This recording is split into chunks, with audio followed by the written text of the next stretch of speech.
nós vamos falar sobre o governo bíblico, vamos falar da interferência do governo bíblico na história secular e eu espero contar com você nesses dias que nós vamos estudar sobre esse tema. E ele é muito amplo, né? Nós dividimos esse estudo em algumas partes. Vamos falar sobre aspectos de poder e governo veterotestamentário, ou seja, no Antigo Testamento, e aí a gente dividiu em duas partes, a parte 1 e a parte 2. A primeira parte ela vai até Josué, né? E a segunda parte ela conclui o período do Antigo Testamento. Por que a primeira parte vai até Josué? Porque as formas de aliança e governo estabelecidas por Deus e associada aos homens, né, neste período, elas são muito amplas e diferenciadas. Apesar de que, quando a gente for partir para o estudo, vai parecer que é a mesma coisa, mas de fato não é. Quando a gente vai analisar aspectos da relação, da permissão de governo que Deus ele concedeu aos homens ao longo da história bíblica, nós vamos analisar ponto a ponto e aí você vai conseguir enxergar algumas diferenças, tanto históricas quanto temporais, a respeito dessa questão de governo, certo? O texto base se encontra em Gênesis, capítulo 35, dos versos 9 até o verso de número 15. Vamos ler? E apareceu Deus outra vez a Jacó, vindo de Padã Arã, e o abençoou. E disse Deus: o teu nome é Jacó. Não se chamará mais o teu nome Jacó, mas Israel será o teu nome. E chamou o seu nome Israel. Disse-lhe mais Deus: eu sou o Deus Todo-Poderoso, frutificai e multiplica-te. Uma nação e multidão de nações sairão de ti, e reis procederão de ti. E te darei a terra que tenho dado a Abraão e a Isaque, e a tua semente depois de ti darei a terra. E Deus subiu dele, do lugar onde falara com ele. E Jacó pôs uma coluna no lugar onde falara com ele, em uma coluna de pedra, e derramou sobre ela uma libação, e deitou sobre ela azeite. E chamou Jacó o nome daquele lugar, onde Deus falara com ele, Betel.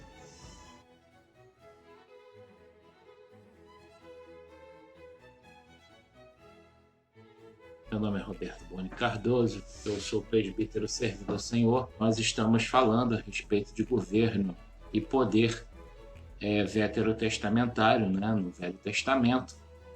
E nós dividimos esse estudo em duas partes. Nós falamos até o livro de Josué e agora no dia de hoje nós vamos falar a partir dos Juízes e até o período interbíblico, né? Até o período final do Antigo Testamento.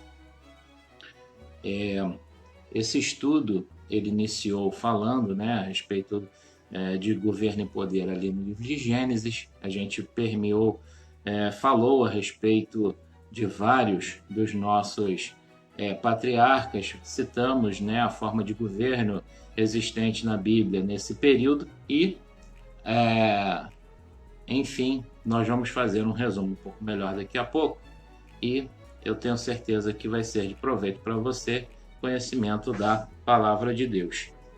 Eu te convido a que você abra a sua Bíblia agora no livro de Juízes, no capítulo de número 2,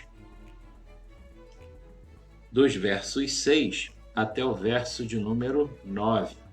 Juízes, capítulo de número 2, do verso de número 6 até o verso de número 9. Diz assim a palavra de Deus: E havendo Josué despedido o povo, foram-se os filhos de Israel, cada um a sua herdade, para possuírem a terra. E serviu o povo ao Senhor todos os dias de Josué, e todos os dias dos anciãos prolongaram os seus dias depois de Josué, e viram toda aquela grande obra do Senhor, a qual ele fizera em Israel. Faleceu, porém, Josué, filho de Num, servo do Senhor, na idade de 110 anos. E sepultaram-no no termo de sua herdade, em Timnat-Heres, no monte Efraim, para o norte de Gaás. Por que nós passamos a ler esse texto para citar a respeito de governo, não é? E poder no Antigo Testamento nessa segunda parte? A morte de Josué, ela marca o início de uma história triste para Israel. Naquela fase em que Josué ele estava governando, havia um relacionamento mais íntimo com Deus. E esse relacionamento mais íntimo com Deus fez com que o povo, obviamente, prosperasse mais e tivesse, não é, mais tranquilidade. Deus era tudo para o povo estava sujeito à vontade de Deus, e isso foi, obviamente, benéfico para Israel. Só que não continuou assim, tá? Quando a gente adentra o estudo do período dos juízes, a gente vai ver que essa relação de intimidade e proximidade do povo para com Deus, ela deixa de existir, e neste sentido, não é, nós vamos iniciando então a fala a respeito dessa questão de governo e de poder. A gente relatou sobre as formas de governo e poder dispostas na primeira parte do Antigo Testamento, né, aquilo que eu já acabei de dizer, que foi do período de Gênesis, passando pelo Pentateuco como um todo, não é, até o livro de Josué. Como a gente viu, Moisés, né, a forma de governo humano, ela pouco mudou, né, tendo o povo que viria a formar a nação de Israel sempre sendo governado por Deus, em todos os sentidos. Vimos também que Adão foi dada a ordem para sujeitar e dominar sobre a terra e tudo que nela há, né? Que Abraão representou um tipo de governo que Deus iniciava, de cogovernança, que ganhou mais amplitude em Moisés e foi exaurido em Josué, como a gente acabou de falar ainda há pouco. Vimos ainda que José, filho de Jacó, né, que veio a se chamar Israel, exerceu uma forma de governo mundial, considerando o mundo da época, né, que girava em torno do Egito, não é? Uma clara mostra de como será o governo de Jesus no milênio.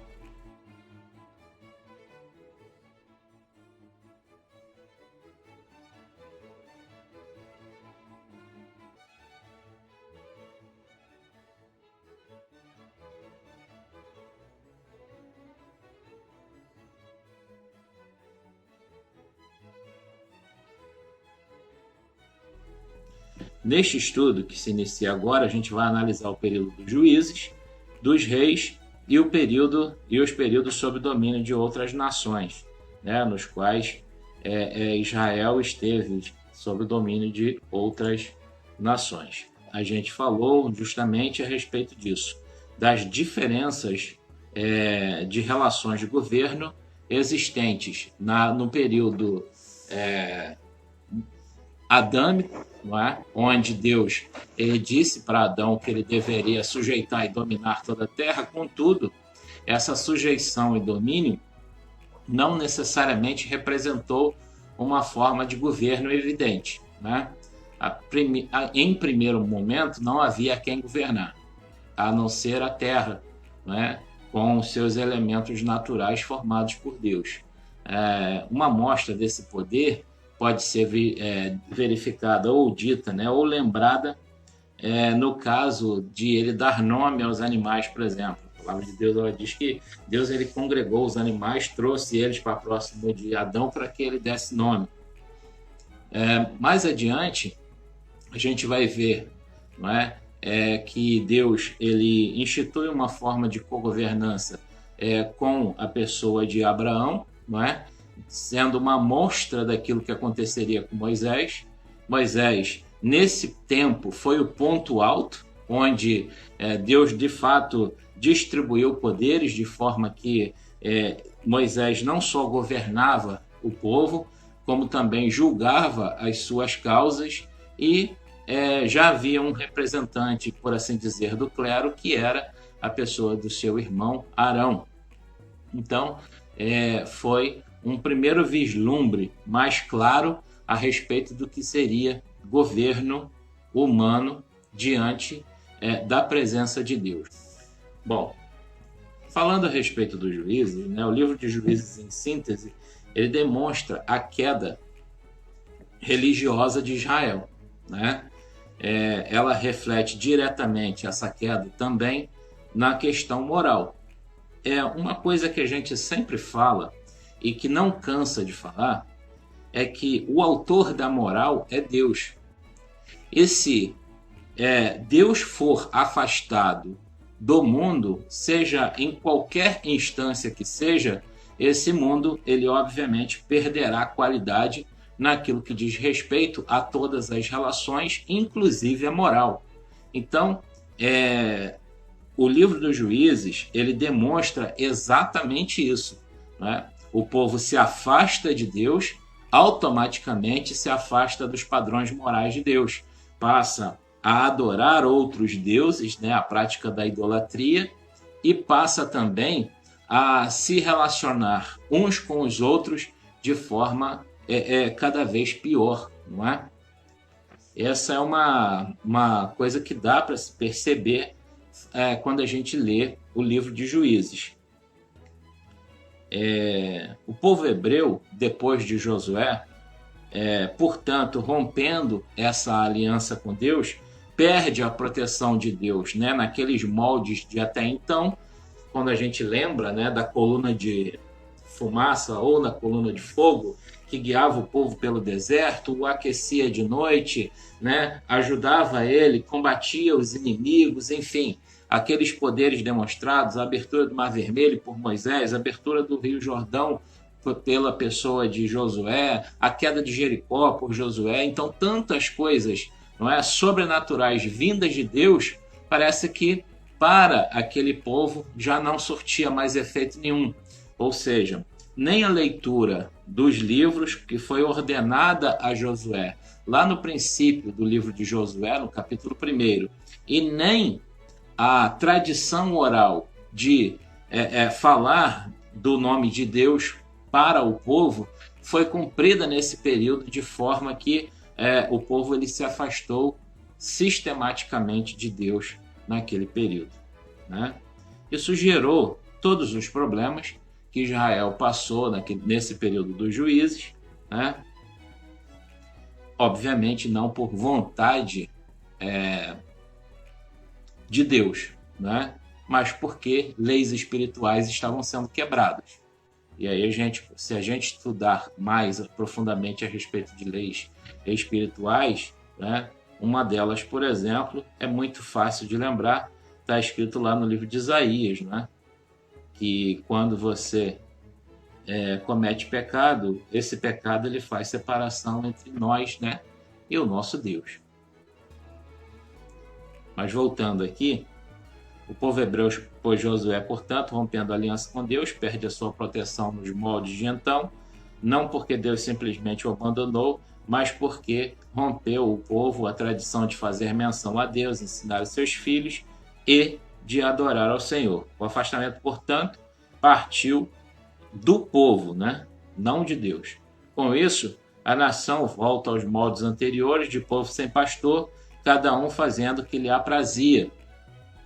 Digno de menção também que Jerusalém foi tomada no período dos juízes, sem contudo se retirar dela os jebuseus, que era o povo que lá habitava. A gente vai lembrar que a ordem de Deus era desafetar a terra, ou seja, retirar de lá quem estava. Quando Deus ele promete a terra de Canaã para o povo, a ordem que o povo recebeu era de se retirar quem estivesse lá morando. E não foi cumprida a ordem, né? Durante o período do livro dos Juízes, o povo hebreu ele teve 12 juízes citados nesse livro, que são Otniel, Eude, Sangar, Débora, Gideão, Tola, Jair, Jefté, Ibsã, Elon, Abdon e Sansão, que obviamente é o mais famoso deles, né? A marca principal desse período foi descrita em Juízes capítulo 2, versos 10 a 14, que diz: E foi também congregada toda aquela geração a seus pais, e outra geração após eles se levantou, que não conhecia o Senhor, nem tampouco a obra que fizera a Israel. Então fizeram os filhos de Israel o que parecia mal aos olhos do Senhor, e serviram aos Baalins, e deixaram o Senhor, Deus de seus pais, que tirara da terra do Egito, e foram após outros deuses, dentre os deuses das gentes que havia ao redor deles, e encurvaram-se e provocaram o Senhor a ira, porquanto deixaram o Senhor, serviram a Baal e a Astarote. Pelo que a ira do Senhor se acendeu contra Israel, e os deu na mão dos roubadores, e os roubaram, e os entregou na mão dos seus inimigos ao redor, e não puderam mais estar de pé diante dos seus inimigos. Essa foi a realidade daquele momento. No período dos juízes, tá? O povo se aparta de Deus de forma veemente, e aí o que acontece é que Deus, ele, pela regra espiritual, né, pela lei espiritual da santidade, ele já não podia atuar perante o povo. E mais do que isso, sim, houve da parte de Deus ira diante dessa situação. Não restava mais nada a não ser entregar o povo àquela condição que ele mesmo buscava. Era uma regra que estava sendo quebrada, não é? Uma regra espiritual. Então, aquela forma de governo que existiu até Josué, onde havia um líder governamental que cuidava de todo o povo, né? E também, no caso, a família dos levitas, que executavam o trabalho do culto, né, perante o povo de Israel. Simplesmente essas relações deixaram de existir, e aí a gente entra, no caso, no período dos juízes, vai acontecer da mesma maneira que aconteceu com Abraão. Por quê? O livro de Josué, no capítulo 24, versos 2 e 3, relata que Deus ele resgatou Abraão de um povo, né, da sua família, que era idólatra, né? Ele não diz que que Abraão era idólatra, mas ele diz que retirou Deus, não é, Abraão do meio dos idólatras. E da mesma maneira ele fez isso com todos os juízes mencionados no livro de Juízes. Ele retira de entre o povo que retornou para a idolatria algumas pessoas ao longo desse tempo todo dos juízes, algumas pessoas para que eles pudessem julgar sobre Israel naquele período. Tá? É exatamente isso que aconteceu. Vou fazer uma menção aqui. Esse ambiente de separação provocado por Israel, né? A Deus não resta outra maneira senão se apartar, uma vez que, segundo Isaías 59, verso 2, as vossas, no caso, né, do povo, iniquidades fazem divisão entre vós e o vosso Deus,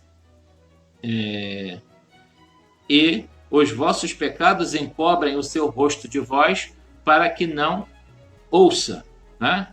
Então, a relação de santidade que Deus buscou para Israel, a gente vê naquele texto de Juízes que a gente leu anteriormente, ela foi quebrada, não é? Ela foi quebrada. O povo, ele busca a idolatria, ele busca um relacionamento apartado de Deus, e esse relacionamento que é iniquidade, como o texto de Isaías 59, verso 2, ele vem dizer, ele faz simplesmente a divisão entre o povo de Israel e o próprio Deus. E de modo que Deus ele não precisa, ele nem pode, né, ouvir as orações do povo, nem a busca do povo, dada a condição de queda espiritual desse povo. Né? Contudo, é o que nós acabamos de dizer. Seguindo a retórica do plano de Deus, né, ele não permite que o povo ele de todo seja, né, apartado da sua vontade. Afinal de contas, o plano original de Deus ele precisava se cumprir. Ele próprio determina, pelo seu plano, não é? Ele próprio determina que os juízes seriam o elo de ligação entre ele e o povo. Né? Essa situação dos juízes, né, de certa forma, nos lembra também a pessoa de Moisés. Por quê? Além do fato de Moisés ser legislador, no caso, né, de ter escrito leis, mas não é essa a questão. É o fato de que Deus concedeu a ele poderes sobrenaturais. No caso dos juízes, alguns deles, principalmente Sansão também, né, por causa do voto de Nazireu, que vocês, se vocês não conhecerem, busquem aí o voto do Nazireu. E dessa maneira, o que acontece com ele é que ele passa a também demonstrar poderes sobrenaturais, não é? Assim como, de certa forma, outros juízes também. Assim sendo, no período dos juízes, temos o que temos são pessoas escolhidas por Deus pessoalmente para agir ainda que em benefício do povo que viveu de queda em queda, né? Que é o caso desse povo de Israel no período dos juízes. Duas notas interessantes a respeito do livro de Juízes e do livro seguinte, que é o livro de Ruth. Primeiro, para quem entende que a Bíblia é um livro machista, um dos juízes foi Débora, que era mulher, né? Então, a visão de que a Bíblia é um livro machista, ela dura só até a página 2, né? Quando Deus cria Eva. Então, é uma bobagem essa visão de que a Bíblia é um livro machista. Aliás, o termo machista só veio aparecer na década de 60, se não me falha a memória, no século 20, que nada tem a ver com a Bíblia. E a segunda, também sobre essa égide, né? Nós vemos ali, entre o período de Juízes e Reis, o livro de Ruth, que demonstra a relação entre esta, que é Ruth, e o próprio Deus, revelando que uma fração do povo, tá? De então ainda tinha certa fidelidade, ainda buscava ter fidelidade a Deus, o que lhe trouxe, obviamente, recompensas, né? No caso da situação de Ruth e Noemi, sair de uma situação de penúria material, passando a ser bem-aventurada nessa área, né? Já que ela casa com Boaz e aí tem a sua vida resgatada, não é? E segundo, porque ela vem, mesmo sendo de outro povo, ela recebe a bênção de ter sido colocada dentro da genealogia de Cristo. É a única pessoa que não é de nenhuma das 12 tribos e que faz parte da genealogia de Jesus, sendo ela tataravó de Davi. Né? Ela foi mãe de Obed esse que foi pai de Jessé, que foi pai de Davi. Então, é muito interessante a história não só de Noemi, né? Ela sim judia, como Ruth, né? Que não era judia, mas que declarou o amor e adorar ao Deus de Noemi, não é? E neste sentido ela acabou sendo premiada, entrando na genealogia de Jesus. Bom, com isso a gente termina essa primeira parte que falava dos juízes, né? Fazendo aqui um rápido resumo, o período dos juízes foi um período em que não houve governo nacional em Israel, houve apenas juízes, né, que julgaram o povo, servindo a Deus de certa forma, né, fazendo com que o povo fosse julgado. Contudo, Israel estava, como a gente já falou, em declínio espiritual nesse momento.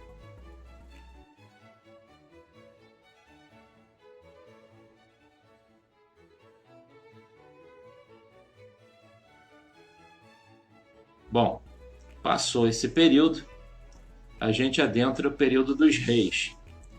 O que aconteceu com Israel para entrar no período dos reis?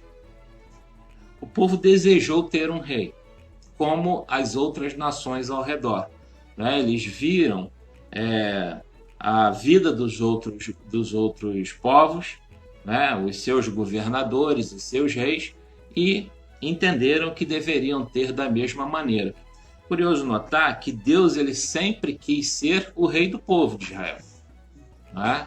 E ele nunca abandonou essa visão. Tanto é que no livro de 1 Samuel, no capítulo de número 8, a gente vai encontrar ali duas verdades interessantes. A primeira é de que Samuel ele acabou sendo juiz de Israel, não citado no livro de Juízes, mas sendo juiz de Israel. No primeiro livro de Samuel a gente reconhece isso, e ele já na sua velhice tenta colocar os seus filhos como juízes também sobre Israel, só que o povo não desejava isso. Na verdade, o que o povo queria era ter um rei, e o próprio Samuel ele vai e consulta a Deus para esta situação. Só que a consulta de Samuel ela tem um viés interessante. Como Samuel era interessado que seus filhos eles se tornassem juízes por Israel, ele parece querer manobrar a vontade de Deus, dizendo: olha, como é que pode o povo querendo isso, não sei o quê, né? Só que Deus ele diz a Samuel assim, ó: ouve a voz do povo em tudo quanto te disser, pois não te tem rejeitado a ti, antes a mim tem rejeitado. É Deus falando, né? Antes a mim tem rejeitado, para eu não reinar sobre ele, conforme todas as obras que fez desde o dia em que o tirei do Egito até o dia de hoje, pois a mim me deixou e a outros deuses serviu, assim também te fez a ti. Agora, pois, ouve a sua voz, porém protesta-lhe solenemente e declara-lhe qual será o costume do rei que houver de reinar sobre Israel. Por quê? Porque Deus ele jamais exigiu, não é, que o povo ele fosse como nas outras nações que haviam rei, né? Era servir as suas filhas para o rei, era conceder concubinas para o rei, era pagar impostos para o rei, não é? Tudo isso não existia em Israel e passou a existir no período dos reis. Tá? O povo passou a ter que pagar impostos, não era mais o dízimo apenas, não é? Não era só os 10% que era levado para o tabernáculo, ainda não existia o templo, né? O templo ele foi construído por Salomão, a gente vai falar um pouco disso mais tarde. Mas o povo ele tinha o quê? Apenas aquela relação de entregar o dízimo. Com o advento de um rei, o que aconteceu é que eles precisaram e tiveram que aceitar o domínio desse rei humano sobre a vida deles. Seguindo no nosso estudo aqui, contrariado Samuel ora ao Senhor, a resposta obviamente foi desagradável a ele, né? Ele perde o povo do ponto de vista de que ele era juiz do povo, passou a não ser mais. E acontece uma coisa. Pelos olhos da carne, o povo escolhe Saul, né? Saul era um homem de estatura alta, era um homem com aparência forte, enfim. E aí o povo ele vai, escolhe e aponta Saul como sendo o governante, o rei que eles desejavam. Samuel, ouvindo o que Deus havia ordenado aqui no capítulo 8 de 1 Samuel, ele sim unge Saul como rei, só que como eu disse, o povo passa a ser governado sob a égide de um rei humano e não mais sob a égide do Senhor, né? E aí passa a receber as penalidades, por assim dizer, de ser governado por um rei humano. Então, Saul inaugura o período dos reis humanos sobre Israel, tá? A história de Saul acaba com ele destronado, né? Pelo próprio Deus, que ungiu Davi antes mesmo do fim do governo de Saul. A gente sabe pela história bíblica, né, que dos erros que Saul cometeu, Deus ele vai e ordena a Samuel que vá para a casa de Jessé, que era pai de Davi, e lá ele chegando, não é? Ele tenta reconhecer todos os filhos, um por um, todos os filhos de Jessé como sendo rei. Só que aquele que deveria ser rei não estava lá, né? Que era Davi. E ele pergunta: você tem mais algum filho? Tem mais um filho que está cuidando lá das minhas ovelhas. Então manda chamar ele. Ou seja, Deus ele deixa, né, a nós a mensagem de que ele não julga pelos olhos da carne, mas julga pelo aquilo que está no coração, pelo aquilo que passa pela mente da pessoa.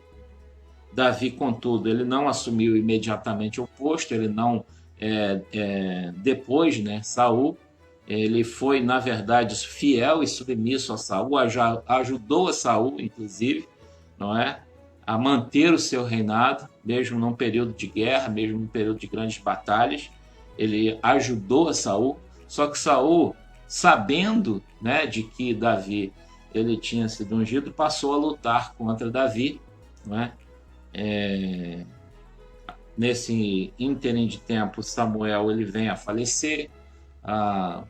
O Saul consulta uma pitonisa, que era proibida e ainda não é verdade, consultar mortos. Ele acaba cometendo esse pecado e o final de Saul foi o pior possível, né? Ele acaba se suicidando, lançando sobre sua própria espada.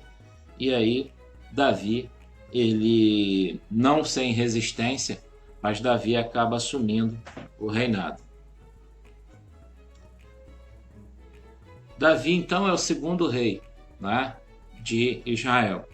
E esse segundo rei, ele foi visto por Deus de forma muito antagônica. É interessante isso. Em 1 Samuel capítulo 13, verso 14, ele é identificado como sendo um homem segundo o coração de Deus. Já em 1 Crônicas, capítulo 28, verso de número 3, ele é identificado como um homem sanguinário. De fato, ele era um homem de guerra, né? E como homem de guerra, ele participou de muitas batalhas, foi de fato sanguinário, e isso lhe rendeu um problema. Ele amava adorar a Deus, e ele intentou construir o primeiro templo, né?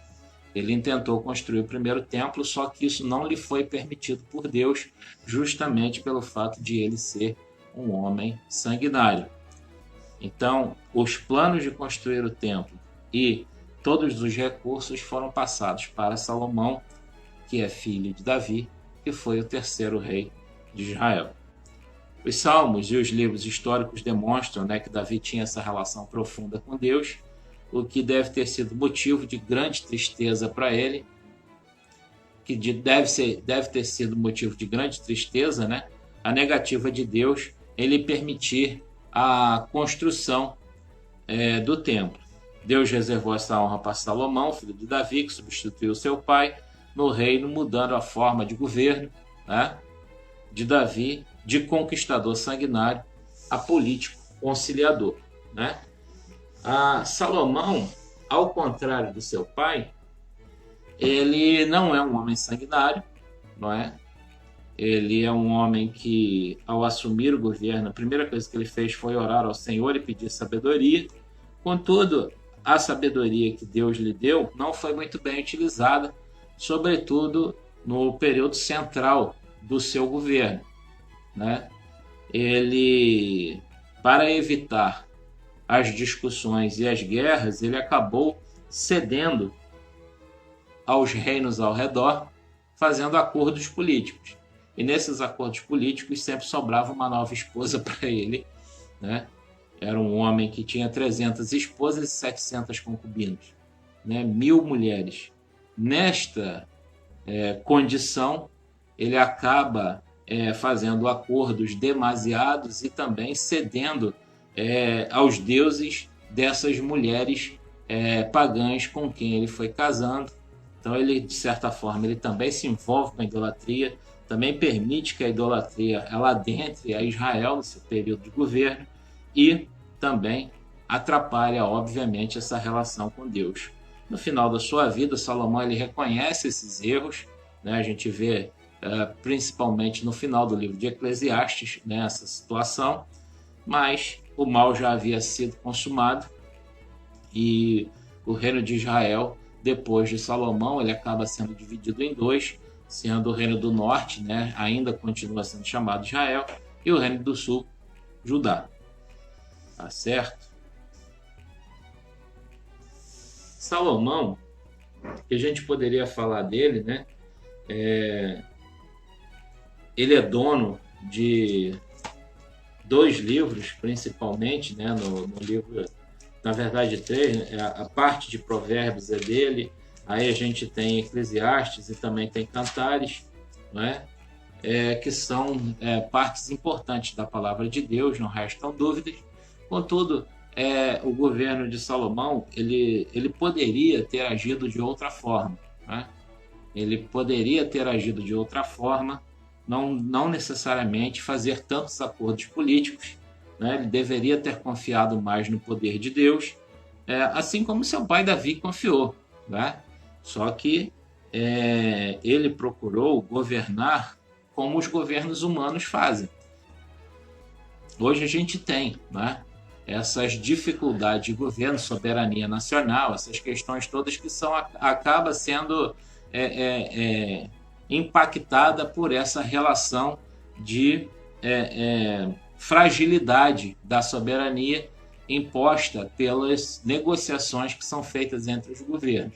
E no caso ali, Salomão é uma demonstração clara disso. Ele fragilizou não só Israel, mas a relação de Israel com Deus, quando ele se permitiu casar com tantas mulheres, fazer tantos acordos e fazer com que elas tivessem liberdade para adorar o Deus delas no território de Israel. Tá? Deus ele continua interferindo através de inúmeros profetas que foram suscitados, né, durante esse período dos reis, mas o final dos reis culmina com uma nação ocupada, né, deixando de ser autônoma até o século XX, quando, enfim, em 14 de maio de 1948, já no meio do século XX, o Estado de Israel é reconhecido formalmente como nação. Então vocês vejam o problema que aconteceu com Israel desde o final do reino de Salomão até 1948, não é? Quando a gente tem aí a reedição do Estado de Israel, o reconhecimento do Estado de Israel novamente como nação, né? Perdeu-se muito e em muito tempo.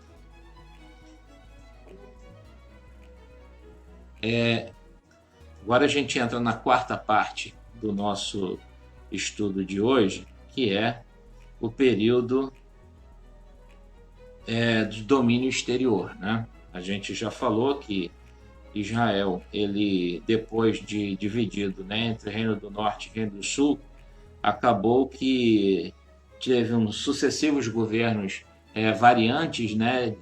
Mais ou menos bom, bom, ruim, mais ou menos bom, bom, ruim, idólatra, foi dominado, não foi dominado, enfim.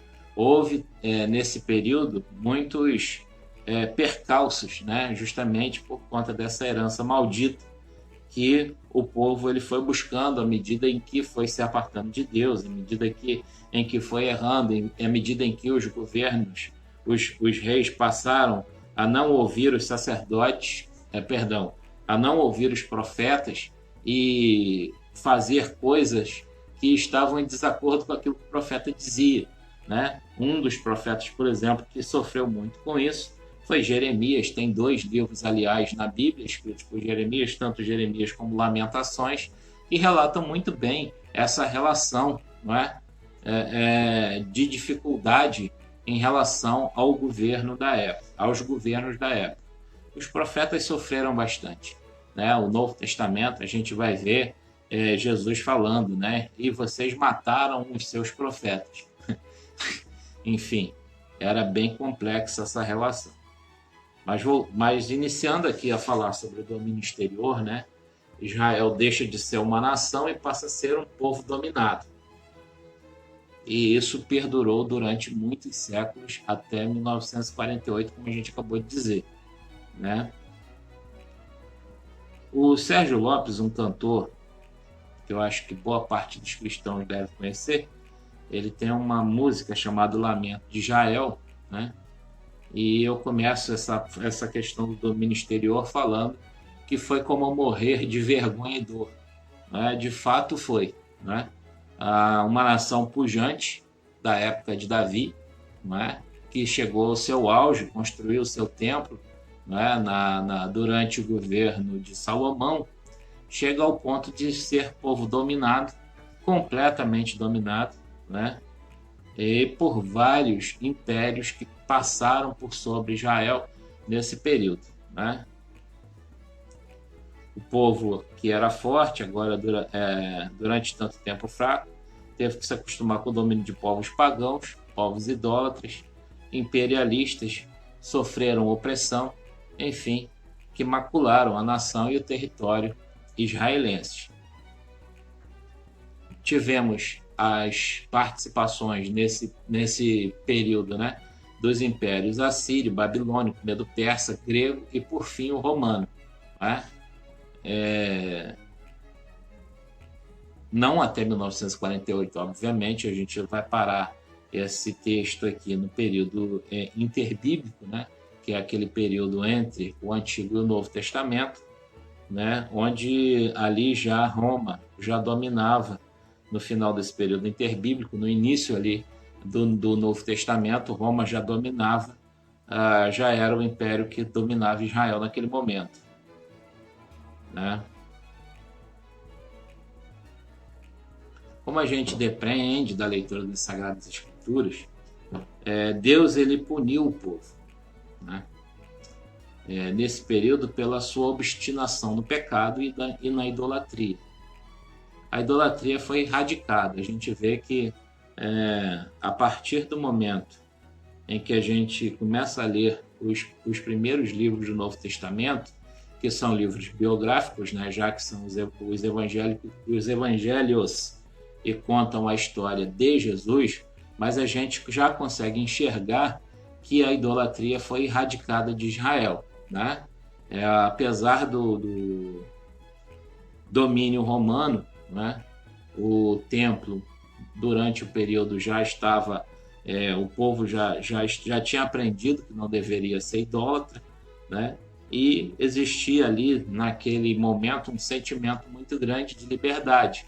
A gente sabe que 200 anos antes houve uma revolução, né? A revolução dos irmãos Macabeus, que foi bastante sanguinária, que permitiu que Israel ele se mantivesse livre do domínio dos impérios durante um certo tempo, mas depois ela foi retomada, Israel foi retomado e então passou a continuar sendo governado por povos exteriores, né?